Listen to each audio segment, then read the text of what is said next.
Or Amish holiday? No.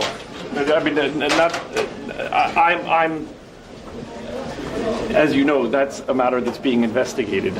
I don't know of that, but it's a matter that's under investigation. All of these people have been investigated by the FBI at one point or another for passing secret information to Israel.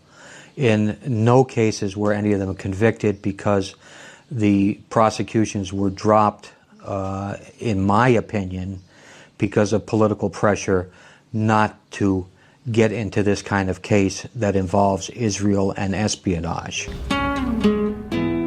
To avoid suspicion, Israel and Turkey both used a tried and true method, the front company. One was Giza Technologies, a New Jersey import-export company. Its manager, Zeki Bilman, is Turkish. His conversations, monitored by the FBI, were translated by Sibel Edmonds. In 2003, Giza Technologies shipped 200 triggered spark gaps, devices that could be used to detonate nuclear weapons, to an Israeli broker in Cape Town. Their export, like that of enriched uranium, was restricted to signatories of the Nuclear Non-Proliferation Treaty, such as South Africa. If you want to circumvent the system, what you do is you sell the weapon to a country that is entitled to buy it, and that country, acting collusively with you, will forge or alter the end-user certificate so the weapon actually winds up somewhere else. From Cape Town, Giza's detonators were sent straight to Pakistan. 6 months later, the Israeli broker was arrested. There was an inquiry, but Giza was never investigated. That was a mistake, says journalist Joseph Trento. Why wasn't Giza exposed? Well, the answer is Giza wasn't exposed because it may have been used for other operations in the past.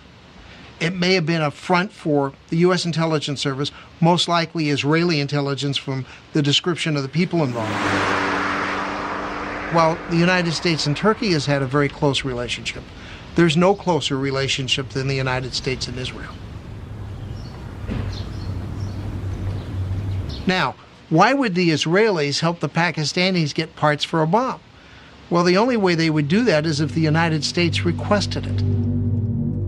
On the outskirts of Islamabad, the recipient of Giza's detonators is now under house arrest. His name is Abdul Qadir Khan. A metallurgical engineer trained in the Netherlands, he was the father of Pakistan's nuclear program. It was launched in the late 1970s with the aim of matching India, which already had the nuclear bomb. Companies in Turkey have helped Pakistan's nuclear weapons program since almost the beginning of Khan's effort. David Albright is an international expert on nuclear proliferation. He knows the dark side of Pakistan's nuclear arms race and the role Turkey plays in the nuclear black market.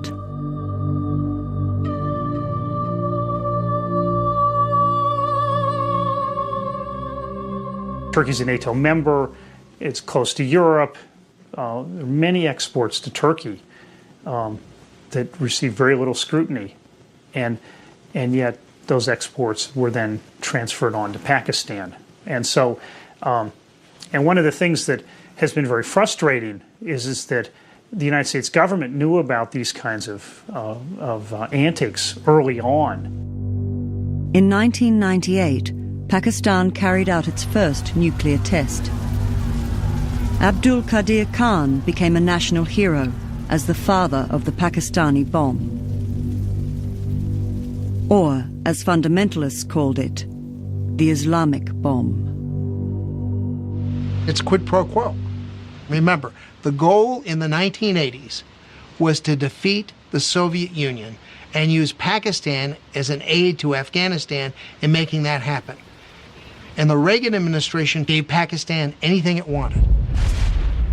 In early 2004, a huge international police operation uncovered the AQ Khan network, the most extensive nuclear proliferation network in history. Khan's principal associates, among them a number of Turkish businessmen, were arrested. AQ Khan has confessed his crimes, and his top associates are out of business. But Khan did not disclose all his secrets. Pakistan categorically refused to allow the Americans to interrogate Khan. I think it's fair to point out that the Khan network is still operating. It's not been shut down. The Pakistanis have not been shut down.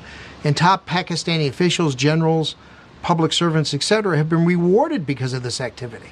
And the United States has done nothing. There's Concern that some kind of transfer happened to al-Qaeda back when the Taliban were in control of Afghanistan. It's more speculation, but there's still worry that some people associated with Khan or the Pakistani nuclear weapons program provided some kind of assistance to al-Qaeda. For over 20 years, another woman had been on